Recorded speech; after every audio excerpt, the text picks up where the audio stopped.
mean, if I had 500,000, followers on LinkedIn or a huge YouTube channel or a big email list or whatever the case is, like I could have went out and sold something immediately.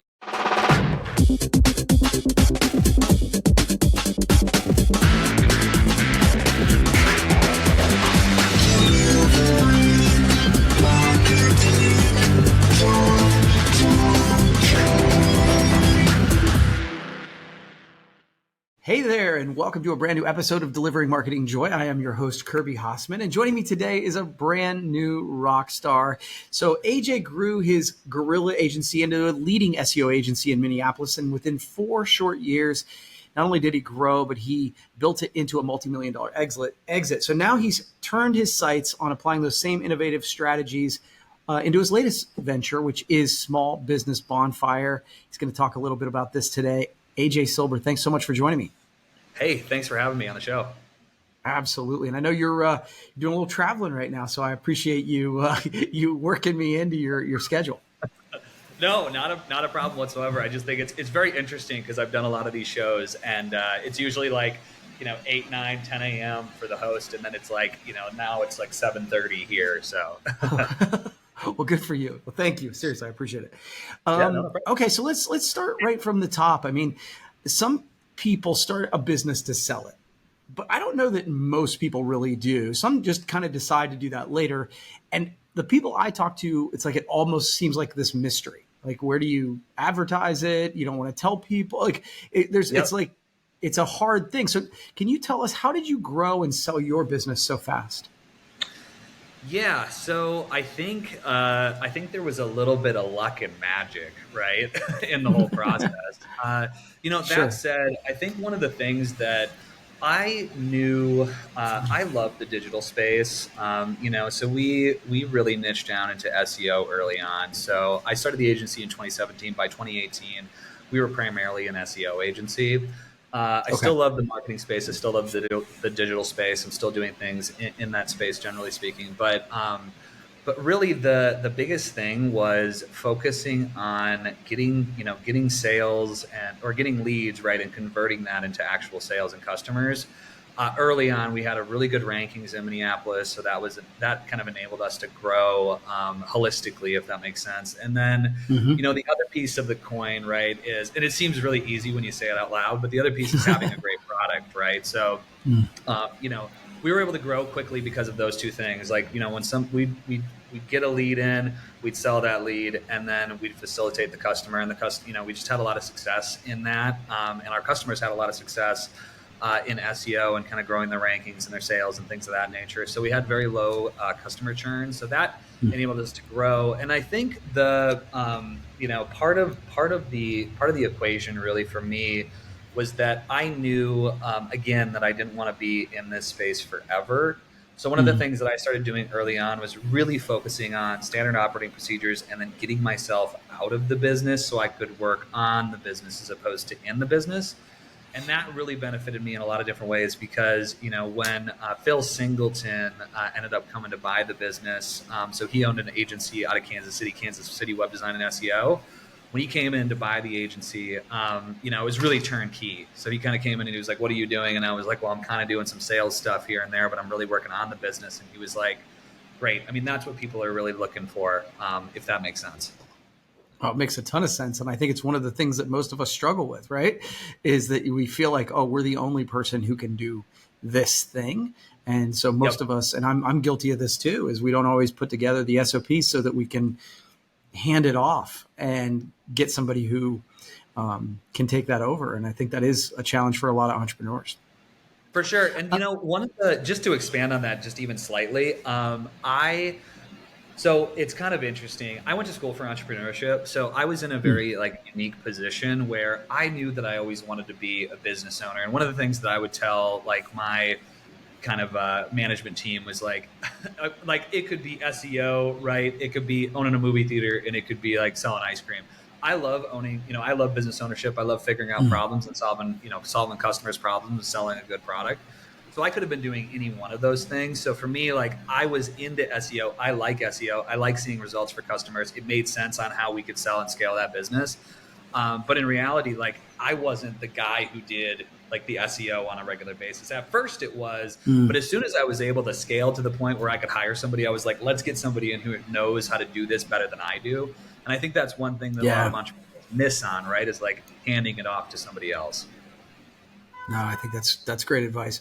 So you've kind of touched on it, but just as a follow up question, so if you are talking to somebody and they want to sell their business, what are some things that you did to ensure a smooth sale? What worked and what didn't, Yeah. So if anything? actually, I'll say, well, the two things kind of leading up to the sale, one of the things that I always say is EBITDA, right? Like if you don't know Yeah. what it is, learn what it is, love it, really get used to focusing on it. Cause that was a big thing for us is like, one of the things that I think we did really well is that I always focused on profitability in the business. Like we were never at a point where it was like scale, going to debt. Let's try to grow the business to a point where then focus on kind of that profitability standpoint. Mm. And there's a lot of businesses that do that. So like in order to kind of have that smooth transition, that smooth sale, it was like, okay, let's keep those EBITDA numbers up and let's consistently show growth, year in and year out. And then when it became like, when it was like time to sell the business, right, for the, you know, that piece, I mean, that's really hard to kind of navigate. So one of the things that I did was that I reached out to my own network. It's actually kind of an interesting story. So I reached out to my own network. I had another mentor who wanted to buy the business, and that ended up falling through. And then we actually used a broker, believe it or not. So we ended up using a broker for the sale of the business. And to be honest with you, I just wrote a blog post on this on Small Business Bonfire, but I made probably a dozen mistakes because it was my first time actually selling a Sure. business. Just like looking back on it, there was a lot of things that I did right, and there was a few like small things that I think I'll tweak on kind of the next exit. But how to navigate those waters, I think like going through that process, talking to people like me or anyone else who's done it, I think that's the way to like really secure, kind of a smooth a smooth sale. I don't think any sale is really ever going to be super smooth because there's a lot of anxiety in the process, if that makes sense. Yeah, that's that. It's funny because it doesn't seem like it would be until you dig into the weeds of it, and then you're like, oh man, there's so many move. It's not selling a product. There's No. people. There's so much involved in it. So I guess just final quick question Yeah. on the sales side of it, and then I have one more Yep. question too. But like, if somebody listening to this is like, okay, I actually am interested. I'm in a season where I'd like to sell. Are there any like first steps or tips that you'd give people when it's like, okay, I'm ready to go? What are some first things they should do? Yeah. So the first thing, it's actually kind of funny. Well, the first thing that I would say is like if you're, and I've written kind of several pieces of content on this, but if you're going to sell your business, I always say start as early as possible. I think is the biggest thing. So like, Mm, if you're considering selling your business like in the next 2 months, I think you've already started too late, in the process because yeah. Yeah. it's one of those things where that becomes like, not a fire sale, if you will, but it's more like, okay, well, you don't have your ducks in a row. You're just trying to sell it to get out of the business. And people are going to ask those questions along the process too.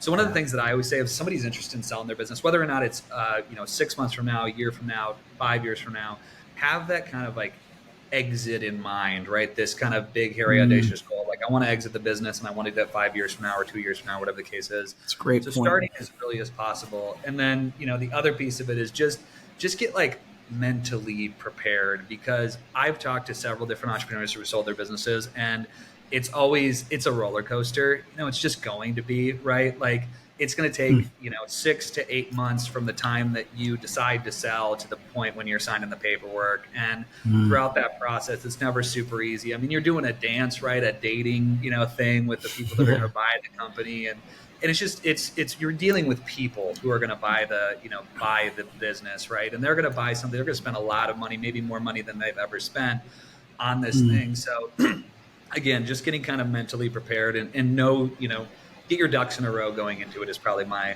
biggest piece of advice. Yeah, I think that's great advice. I think that so many times, I think that's part of the challenge is that when somebody enters the idea that they're ready to sell, they're ready to sell. Yeah. And Oh it's yeah. like, oh no, that's you're setting yourself up a little bit for failure then, right?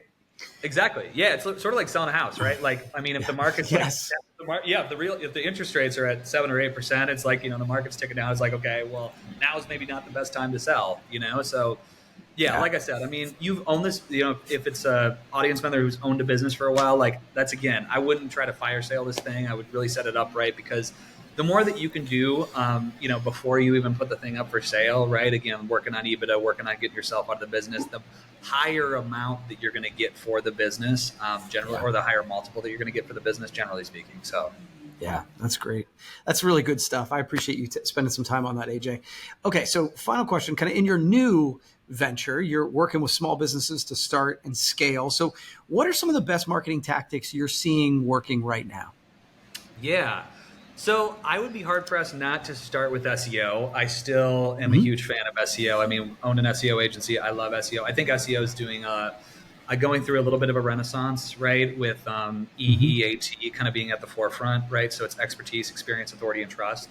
And I think that really expands out to a whole different slew of marketing tactics and techniques. And I think a couple of things I like to hit on are video. Video is massive. So like, just generally, I mean, general video marketing, I mean, including it on, every piece of, landing pages, blog posts, content, all the above.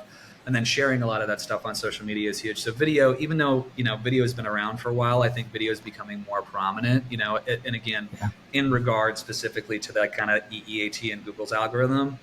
And then podcasting. I mean, podcasting is huge, generally speaking. So, like, one of the reasons I literally say this on every show, one of the reasons why I'm, doing kind of this kind of podcasting tour and being on a lot of these shows is first of all to get my personal brand out. I mean, that's huge. So there's kind of Sure. this personal Yeah. branding piece. But then also like, what Google will do is they'll look at, me being on like 20, 30, 40, 50, 100 shows, talking about very similar topics, right? They'll see, that I'm posting on social media. I'm getting kind of my personal brand out there.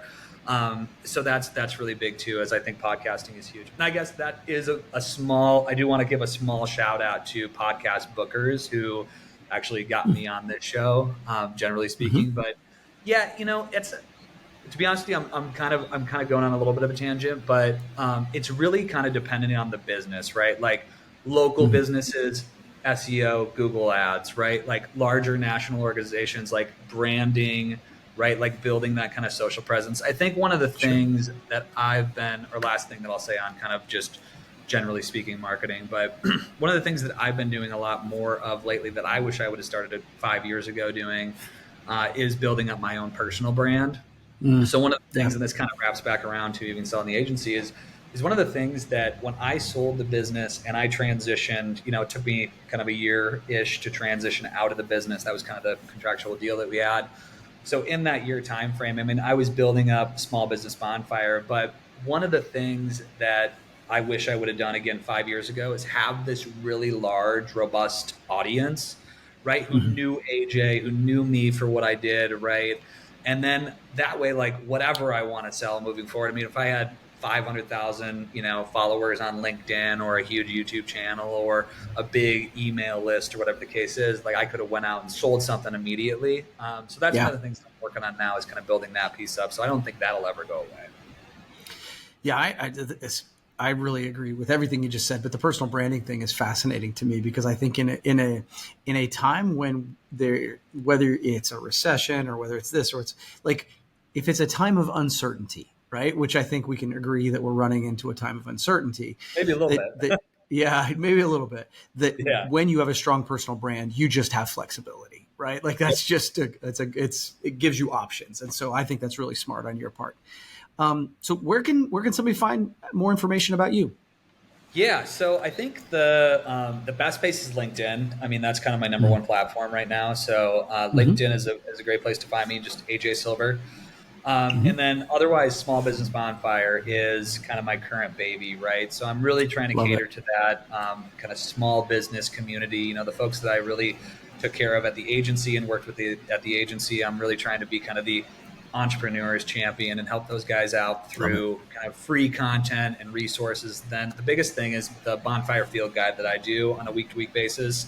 I usually take a Mm-hmm. full day to write a really robust weekly newsletter that kind of has like everything that I've failed doing essentially, and the lessons that I learned along the way to kind of this multi-million dollar exit. So It's awesome. Well, AJ, thank you so much. I really appreciate you taking the time. This has been fun. We'll have to do it again sometime, okay? Yeah, thank you very much for having me again. All right. Well, that's going to wrap up this edition of Delivering Marketing Joy. We'll see you next time.